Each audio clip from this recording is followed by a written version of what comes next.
तो आज का जो हम सेशन शुरू करेंगे जिसका टॉपिक है बागवानी फसलों में इंटरक्रॉपिंग, यानी जिसको आंतरिक फसल कहते हैं या कुछ कवर क्रॉप कहते हैं। किसी किसी जगह पर बंगाल में, आसाम में इसको साथी फसल ऐसा भी कहकर पुकारते हैं।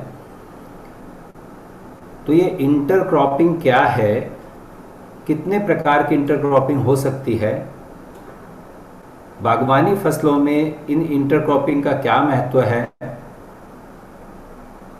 किस स्थान पर हम पौधा लगाएं, क्रॉप लें, कौन सी क्रॉप लें, कौन सी न लें, क्यों न लें और क्यों लें, इन सारे प्रश्नों का उत्तर आज के इस वेबिनार में मैं देने का प्रयास करूंगा। आप सभी से मेरा आग्रह है कि आप सब ध्यानपूर्वक सुने और जो जो प्रश्न इस वेबिनार के माध्यम से आपके मन में उठ रहे हैं उनको एक कागज और पेन साथ में रखें, हाथों हाथ उसको नोट कर लें या फिर यहाँ पर नीचे एक चैट बॉक्स दिया गया है उसमें टाइप कर दें, क्योंकि वेबिनार के आखिर में हो सकता है आपको याद नहीं रहे और हो सकता है कि उन सारे प्रश्नों के उत्तर आपको वेबिनार खत्म होते होते मिल भी जाए। फिर भी आप उन प्रश्नों को नोट करके रखेंगे तो और भी ज्यादा सुविधा होगी। बागवानी फसलों में कितने साल का पौधा है, यह बहुत महत्वपूर्ण बात है। अगर 1 साल का पौधा है तो क्रॉप कहाँ लें, 2 साल का है तो कहाँ लें, 3 साल का तो कहाँ लें, 5 साल का है तो कहाँ लें या न लें, और कौन सी फसल लें और किस प्रकार से लें। तो आइए इसके बारे में थोड़ी सी हम बात करते हैं। अब हम मान लेते हैं कि जैसे संतरा, मौसम्बी, नींबू, किन्नू, इस तरह की जो संतरा यानी नींबू वर्गीय फसलें हैं, एक तो ये जनरली हमारे यहाँ आसपास, अगर हम विदर्भ की बात करेंगे तो नागपुर है, अमरावती है, हमारे यहाँ पर अकोला जिला जो है, ये यवतमाल, तो ये जो सारा इलाका है, और यहाँ से पास में जो लगा हुआ मध्य प्रदेश का जो बैतूल है, मुल्तई है और पांढुर्णा, ये जो सारे इलाके, छिंदवाड़ा है, ये जो लगा हुआ हिस्सा है, इसमें संतरा, मौसम्बी, नींबू ये भरपूर मात्रा में लगाया जाता है। दूसरी जो फसल है जो अभी बहुत बड़ी मात्रा में सब तरफ लग रही है, पास में जो छत्तीसगढ़ है, तो हम रायपुर के आसपास में भी, एमपी के अंदर में सब जगह पर जो लगती है वो है अमरूद यानी गुआवा।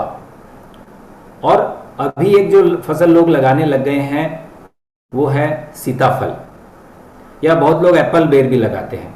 इसके अलावा कुछ लोग आम लगाते हैं, अनार लगाते हैं, चीकू लगाते हैं, अलग अलग तरह की बागवानी फसलें लेते हैं। वैसे हॉर्टिकल्चर क्रॉप में केला, पपीता भी आता है, लेकिन चूंकि ये 1 साल की क्रॉप है तो यहाँ पर जनरली लोग कम प्रेफर करते हैं, नहीं लेते, क्योंकि पौधा बहुत जल्दी बड़ा होता है, बहुत जल्दी बढ़ता है और 1 साल में फल देकर समाप्त भी हो जाता है। केले में एक बार रोप कंद लगा दिया तो 2 साल 3 साल तक लेते हैं, पपीते में हर साल उसको बदलना पड़ता है। तो ये जो संतरा, मौसम्बी, नींबू, किन्नू, आम, अमरूद, अनार, चीकू, इस प्रकार की जो फसलें हैं, बागवानी जो फसलें हैं, उनमें एक बात का सबसे पहले ध्यान रखना है कि आप खेत को खाली बिल्कुल भी न रखें। क्योंकि अगर आपने खेत को खाली रख दिया, यानी कि आपने, और जो 2 पौधों के बीच के अंदर जो स्थान है, जगह है, उसको अगर खाली छोड़ा तो पहले साल भयंकर रूप से उसमें घास उगेगी, यानी खरपतवार, वीड उगेगा। और वो वीड इतना उगेगा कि आपका जो मुख्य पौधा है, संतरा है, नींबू है, जो भी है, उसको वो ढक लेगा, घेर लेगा, सारा उसका न्यूट्रिशन भी निचोड़ लेगा और उसको फोटोसिंथेसिस यानी धूप भी नहीं लगने देगा, और वो पौधा वैसे ही कमजोर हो जाएगा, बीमारियां आएगी वो अलग से। तो इसलिए खाली खेत तो बिल्कुल नहीं छोड़े।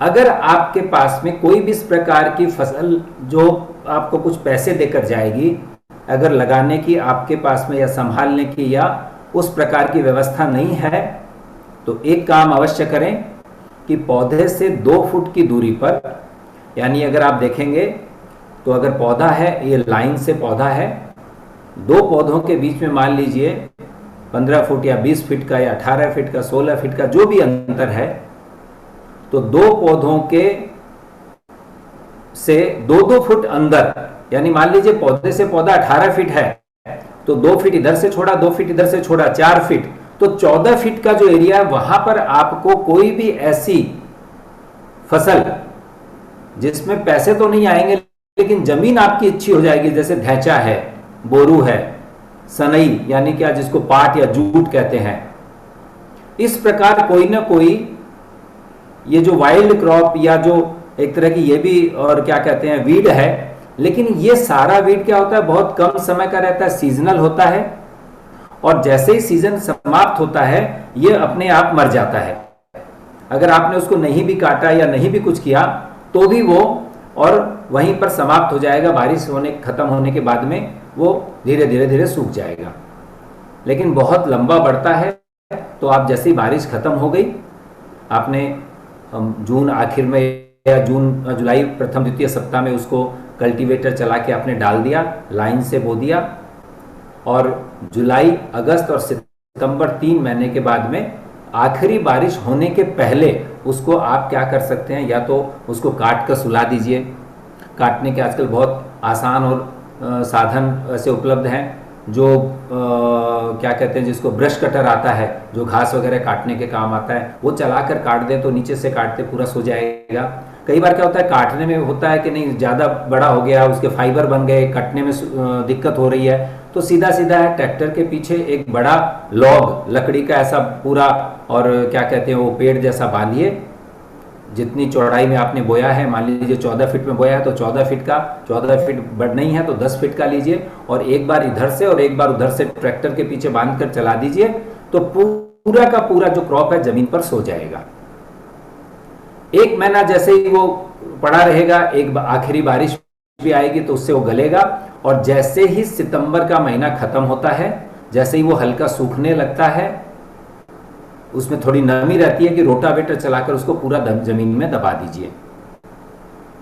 3 महीने से ज्यादा पौधे को बड़ा न होने दें, क्योंकि ज्यादा अगर उसमें फाइबर बन गए, ज्यादा उसके अंदर अगर डंडी ज्यादा मोटी हो गई उसकी, तो बाद में इसमें दीमक आने की संभावना रहती है। तो वो कच्चा जब तक रहता है तब तक उसको सुला दे, उसमें फाइबर नहीं बने, और आप देखेंगे कि आपकी जमीन के अंदर में जो खरपतवार है धीरे धीरे धीरे कम हो जाएगा, और जमीन की जो उपजाऊ शक्ति है, उपजाऊ क्षमता है, वो बहुत बढ़ेगी, क्योंकि जमीन के अंदर इसके माध्यम से 20-30 टन आपको हरी खाद, ग्रीन मैन्योरिंग मिल गई, और ये आने वाले समय में न सिर्फ आपकी जमीन को उपजाऊ बनाएगी, जैसे जैसे आपकी बागवानी फसल का पौधे की जड़ें बाहर की तरफ जाएगी, वो न्यूट्रिशन, वो भोजन उन जड़ों को मिलता रहेगा। मैंने एक बात जो कही है कि शुरू पहला साल है तो पौधे से 2 फीट इधर और 2 फीट इधर आपको बोना है, यानी पौधा बीच में है तो 2 फीट और इधर और 4 फीट की इस दूरी में कुछ भी नहीं बोएंगे। उसकी वजह यह है, उसका कारण यह है कि अगर आप पौधे के बहुत पास से बोते हैं तो वहां एक बार तो आपको ट्रैक्टर चलाना पड़ेगा, उसकी जड़ें भी हो सकती है, और ये पौधा इस बागवानी फसल के पौधे को और घेर लेगा, उससे ऊपर चला जाएगा और दोनों तरफ से घेर के उसको बंद कर देगा, उसकी फोटोसिंथेसिस, प्रकाश संश्लेषण बंद कर देगा। इसलिए कभी भी 2 फीट, पहले साल का पौधा है तो 2 फीट, दूसरे साल का पौधा है तो 4 फीट, तीसरे साल का पौधा है तो 6 फीट, और चौथे साल का पौधा है तो उस समय आप 6 फीट के बाहर केवल एक बार आपका कल्टीवेटर चले, उतनी सी दूरी में फसल लगाएं। उसका एक और आसान उपाय है, 12 बजे जब सूरज सिर पे रहता है, पौधे के ऊपर रहता है 12 बजे का, दोपहर 12 बजे, उस समय जहां पर छाया पड़ती है वहां पर एक रिंग बना दे, लाइन खींच दे पहले और आखिरी पौधे पे, और उस छाया से 1 फीट बाहर की तरफ, इस दोनों तरफ से, यानी मान लीजिए कि आपका 3 साल का पौधा है और पेड़ की छाया तने से 3 फीट बाहर पड़ी, तो 3 फीट जो बाहर है वहां से और 1 फीट बाहर जाए, यानी 4 फीट बाहर जाए, 5 फीट बाहर जाए, और उसके बाद ही आप कुछ दूसरी फसल लगाएं। तो ये हो गई पौधे की दूरी। अगर आपने 3 साल, 4 साल, 5 साल का पौधा है और तने से 2 फीट छोड़कर कि भैया तो कचरा है तो कल्टीवेटर मार देते हैं, तो घास भी खत्म हो जाएगी और फसल भी बो देंगे, तो ज़्यादा से ज़्यादा दूरी में फसल मिलेगी तो ज़्यादा उत्पादन आएगा। मेरे पास लगभग हर 2, 4, 5 दिन में लोग फोटो शेयर करते हैं, मेरा 4 साल का पौधा है, ये सीधा लंबा जा रहा है, बढ़ नहीं रहा है, मोटा नहीं हो रहा है, इसमें ये गमोसिस हो गया है, यानी इसके अंदर जो गोंद जैसा निकलता है, फाइटोप्थोरा या जिसको डिंकिया कहते हैं, ये बीमारी आ गई है। इस प्रकार के लोग शिकायत करते हैं और फोटो शेयर करते हैं। आज भी कुछ लोगों ने फोटो शेयर की मेरे को पांडुर्णा से कि ये पौधा देखिए इतना कमजोर है, क्या करे इसका। भाई आपने कल्टीवेटर उस पौधे की जड़ के एकदम पास में चलाया है। जो पौधा 6 महीने 8 महीने अपना विस्तार कर रहा था, जड़ें बढ़ा रहा था, बारिश में वो जड़ें भोजन लेने वाली थी, आपने उसको ट्रैक्टर चला के, रोटावेटर, कल्टीवेटर चला के तोड़ डाला। अब वो बेचारा फिर से 6 महीने में नई रूट बनाएगा, आप फिर तोड़ दोगे उसको। तो उसके साथ हर साल यही हो रहा है कि वो नई जड़ें बनाता है, आप तोड़ते जाते हो नई, तो पौधे का विकास होगा कहां से? होता है क्या, फिर पौधा धीरे धीरे धीरे जब देखता है कि वो इधर नहीं बढ़ पा रहा है तो जड़ को गहरी डालता है और लंबा बढ़ता है। तो 3 साल का पौधा हाइट में तो 10 फुट का 8 फुट का हो गया, लेकिन उसकी जो डालियां हैं वो इससे भी ज्यादा पतली रहती हैं। उसका जो घेरा है वो एक छोटे छाते के जैसे, बारिश में जो हम छोटा छाता लगाते हैं उसके समान रहता है। तो इसलिए ये गलती बिल्कुल न करें।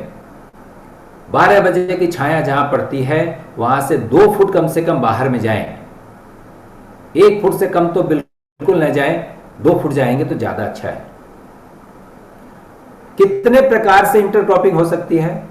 तो 5 प्रकार से इंटरक्रॉपिंग पूरे विश्व में की जाती है। पहली जिसको कहते हैं हम, उसको कहते हैं स्ट्रिप और इंटरक्रॉपिंग। स्ट्रिप इंटरक्रॉपिंग क्या है? ये ऐसे लाइन से पंक्तिबद्ध और ये बोई जाती है। दूसरी जो है वो है पैच इंटरक्रॉपिंग। पैचेस यानी क्या? पूरे खेत में न लगाकर जहां जहां पर ज्यादा कुछ हमको ये दिखाई देता है कि यहां पर ज्यादा घास उगती है, यहां पर इस प्रकार का है, यहां थोड़ा ऊंचा है, यहां नीचा है, इन सबको ठीक करना है तो पैचेस में लगाते हैं। तीसरा जो है वो है पैरेलल। पैरेलल में कैसा रहता है कि जैसा पौधा गया है रो टू रो वैसे ही लगाएंगे। और चौथा जो है वो सिक्वेंशियल, यानी एक क्रॉप ले ली, खत्म हो गई, फिर दूसरे ले ली, दूसरी खत्म हो गई, तीसरी ले ली, तो लगातार चलते रहेंगे। और पांचवा जो है वो कंपेनियन। कंपेनियन का अर्थ होता है कि मेन फसल जितनी है उससे जितनी फसल मुझे मिलती है, जितने पैसे मिलते हैं उतने ही पैसे मैं दूसरी फसल से लेता हूं। इस प्रकार की मैं क्रॉप करता हूं। तो ये 5 प्रकार की फसलें होती है। हमारे यहां पर जनरली हम एक ही क्रॉप जो बारिश में होती है, जनरली ज्यादातर साधारणतया लोग वो लेते हैं।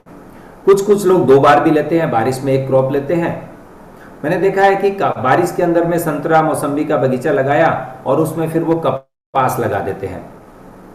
अगर आपके पास संतरा मौसम्बी या आम अमरूद चीकू या कुछ भी आपने लगाया है, तो अगर आपको कपास लगानी भी है तो आप पहले जहां पर अपना बागवानी पौधा खत्म होता है उसके बाद पहले 1 या 2 लाइन आप तुअर की लगाएं, उसके बाद बीच में 3 या 4 लाइन कपास के लगाएं और फिर से आप 2 लाइन तुअर की लगाएं। यानी पौधे के पास में जो सबसे पहला पौधा होगा वो तुअर का होना चाहिए, कपास का नहीं होना चाहिए।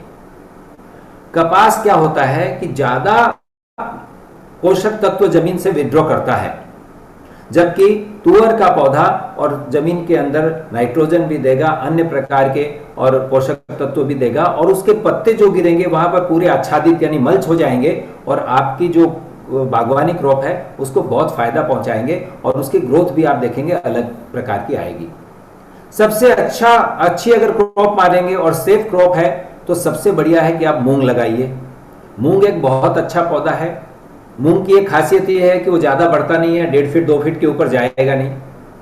दूसरा, 1 महीने के अंदर पूरा का पूरा वो पूरी जमीन को घेर लेगा। अगर आपने 2 फुट बाई 1 फुट पे एक बीज भी लगाया है तो 1 महीने के अंदर ये पूरे आपस में भर जाएंगे और आपको जमीन बिल्कुल भी नहीं दिखेगी। 2 पौधों के बीच में जो दूरी है वहां पर भी 2-2 फुट छोड़कर एक बीज लगा दीजिए, तो बीच में भी जो खरपतवार घास है वो नहीं उगेगी। मूंग का एक और बेनिफिट ये है कि मूंग ये 70-75 दिनों के अंदर में और कंप्लीट हो जाती है। आपने अगर 15 जुलाई के आसपास लगा दिया तो 30 सितंबर के आसपास तक ये फसल निकल जाएगी। 2.5 महीने में ये कंप्लीट हो जाती है। ज़्यादा से ज़्यादा अगर लंबी अवधि की है तो 90 दिन के अंदर किसी भी प्रकार समाप्त हो जाएगी। 1 एकड़ में किसी भी तरह से 3 से 5 क्विंटल तक का मूंग मिल सकता है और आराम से 15-20-25 हज़ार रुपये वहाँ से कमाए जा सकते हैं। मूंग को हार्वेस्ट करने के बाद में, चूंकि मूंग का पौधा बहुत ही छोटा होता है, तो हार्वेस्ट कर लिया और बचा हुआ सारा उसका जो भी बायोमास था वही खेत में वहीं पर और रोटावेटर से या कल्टीवेटर के माध्यम से या जमीन में वहां पर दबा दिया, वो अपने आप ही गल जाएगा। तो इस प्रकार मूंग लीजिए, बहुत अच्छा है। आप पालक ले सकते हैं, वहां पर आप मेथी ले सकते हैं, धनिया लगा सकते हैं, पुदीना लगा सकते हैं। इसके अलावा जो अमरंथस है, लाल भाजी जिसको हम कहते हैं, वो लगा सकते हैं। यानी किसी भी प्रकार की पत्ते वाली जो सब्जियां हैं, इनको आप अधिक से अधिक मात्रा में वहां लगा सकते हैं। इनसे एक फायदा और होता है। मान लीजिए आपकी जमीन थोड़ी और हल्की है तो भी, और जमीन बहुत ज्यादा भारी है तो भी, चिकनी मिट्टी है तो ये सारी जो धनिया मेथी इस प्रकार के, इनकी जड़ें 5-6 इंच तक ऐसे सुरंग जैसी नीचे तक बनाएगी, जमीन को मुलायम बनाएगी और पानी बहुत ज्यादा जमीन के अंदर जाएगा तो आपका जो ग्राउंड लेवल है वो भी बढ़ेगा। ज्यादा अगर हल्की जमीन है तो पूरा जब ये फैला रहेगा तो आपकी मिट्टी को बहने से रोकेगा, जड़ें गहरी जाएंगी तो पानी भी नीचे ज्यादा जाएगा, तो नमी बनी रहेगी, तो उपजाऊ क्षमता भी बनेगी, आपके खेत में जीवाणुओं की संख्या भी भरपूर रहेगी। तो धैंचा, बोरू, सनई यानी जूट, पाट इत्यादि आप जहां कुछ भी फसल न लेना चाहें वहां लगाएं, और जहां फसल लेना चाहते हैं वहां पर मूंग है, तुअर है, बीन्स है, पालक, धनिया, मेथी, पुदीना, लाल भाजी इस प्रकार लगाएं। एक और अच्छा पौधा जो आप लगाएंगे, जिसको आप साल भर लगा सकते हैं, 2 पौधों के बीच में भी लगा सकते हैं, बीच में मुख्य फसल के साथ में, और दूरी के ऊपर उसको भी पूरी कॉमर्शियल क्रॉप ले सकते हैं, वो है गेंदा, झेंडू, मैरीगोल्ड जिसको हम कहते हैं, हजारा भी कहते हैं उसको। ये जो गेंदा रहता है, इसकी एक और खासियत है कि ये बहुत प्रकार की बीमारियों से भी लड़ने में पौधों को मदद करता है, विशेषकर जमीन के नीचे। ये निमेटोड के लिए, उसकी रोकथाम के लिए भी एक अच्छा उपाय है।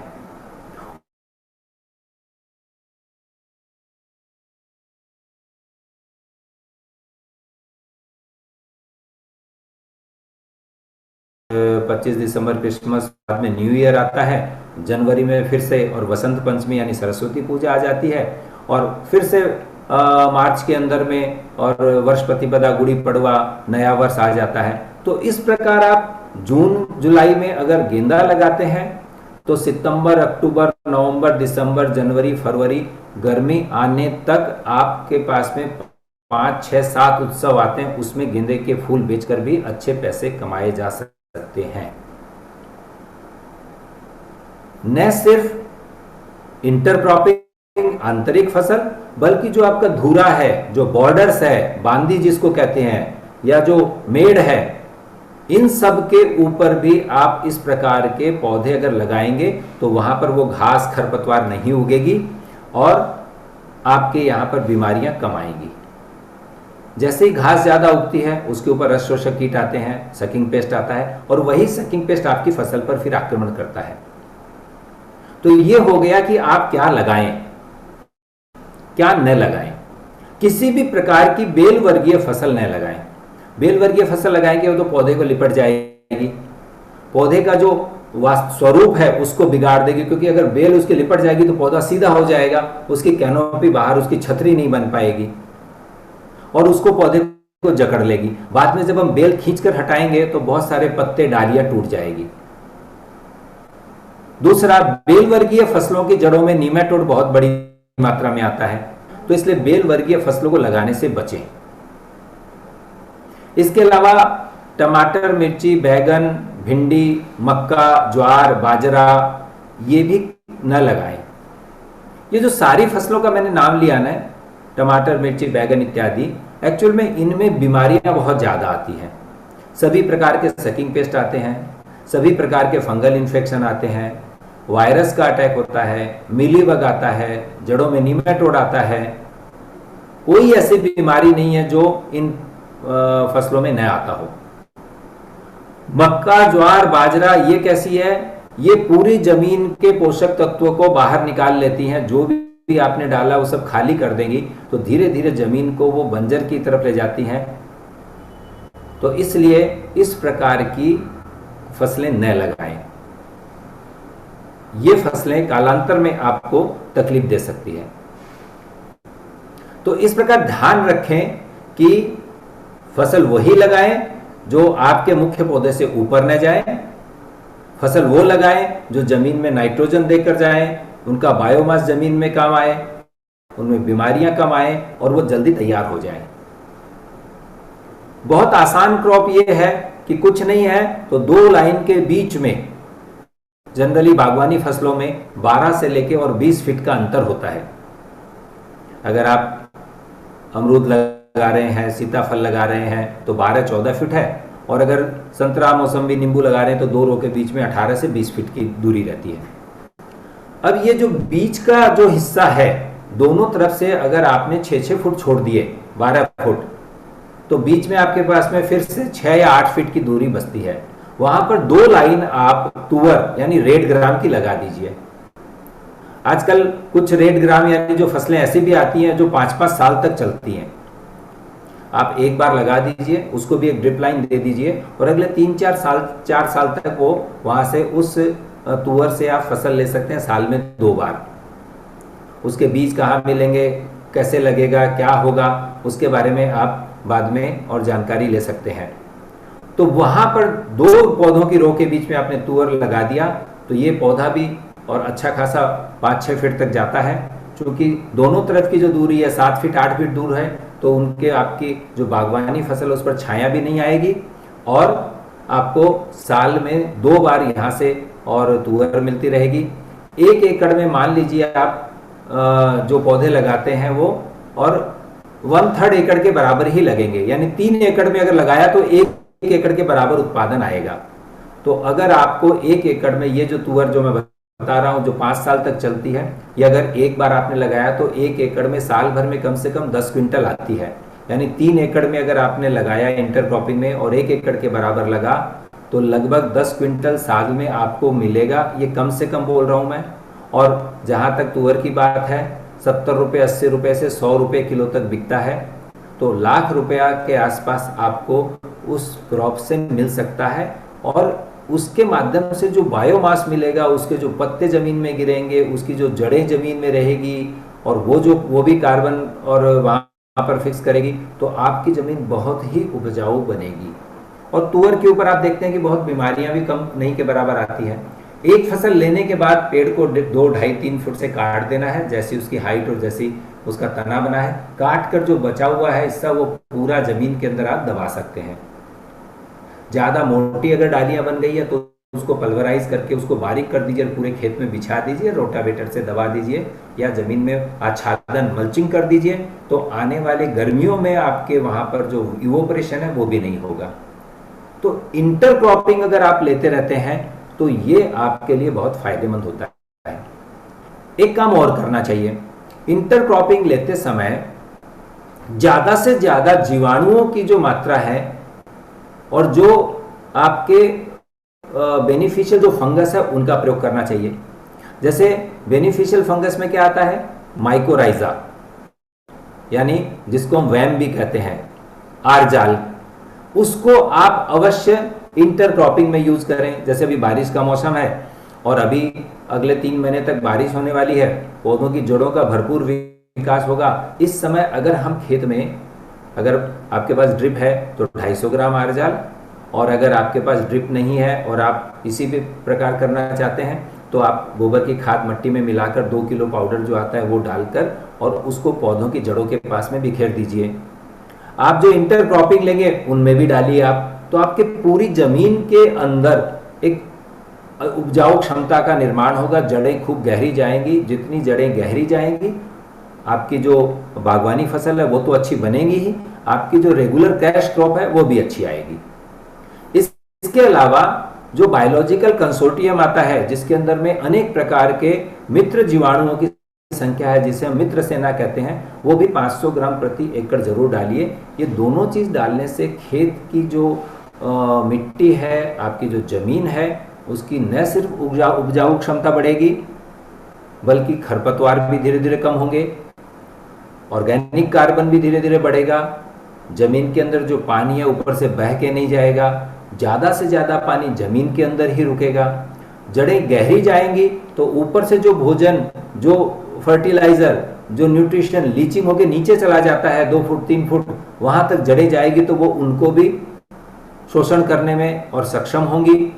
तो इस प्रकार अगर आप जीवाणुओं की संख्या, मित्र सेना, आर जाल इस प्रकार जमीन में अगर डालते हैं तो ये एक्स्ट्रा बेनिफिट आपको मिलने वाला है। अगर आपके पौधों के ऊपर फ्रूट बियरिंग हो रही है, यानी मान लीजिए कि संतरा मौसम्बी है या सीताफल अमरूद है और आपने इस बार की ये जो जिसे हम मृग बहार कहते हैं, ये मृग बहार आपने ली है, तो ऐसे में आपको बहुत सावधानी पूर्वक और इंटरक्रॉपिंग के बारे में सोचना पड़ेगा। बीच में पौधों को छुए नहीं, इस दूरी से ही आपको ट्रैक्टर चलाना पड़ेगा। पौधों को 12 बजे की जो कैनोपी की छाया पड़ती है उससे 2 फीट बाहर वहां जो पहिया है वो कैनोपी की छाया जहां लगती है उससे 2 फीट बाहर चलना चाहिए। इन छोटी छोटी बातों का सावधानी पूर्वक अगर ध्यान रखेंगे तो इंटरक्रॉपिंग में ये सारी जो फसलें आप लेंगे उसमें आपको बहुत सारा और फायदा होने वाला है और बहुत अच्छे पैसे भी कमा पाएंगे, जमीन भी आपकी स्वस्थ रहेगी, खरपतवार भी नहीं रहेंगे और जो मुख्य फसल है वो भी खूब अच्छी प्रकार से बढ़ेंगी। तो ये था आज की, और ये जो हमारा जो सेशन था कि बागवानी फसलों में इंटरक्रॉपिंग क्या लें क्या न लें, इसके ऊपर मुझे लगता है कि मैंने जो विषय था उसको पूरा और आपके सामने रखा है और आप तक जो भी मैसेज मैं देना चाह रहा था वो पहुंचा है। अब आपके अगर कुछ सवाल हो तो आप पूछ सकते हैं चैट बॉक्स में है। इसके लिए आपको सभी को बहुत बहुत धन्यवाद।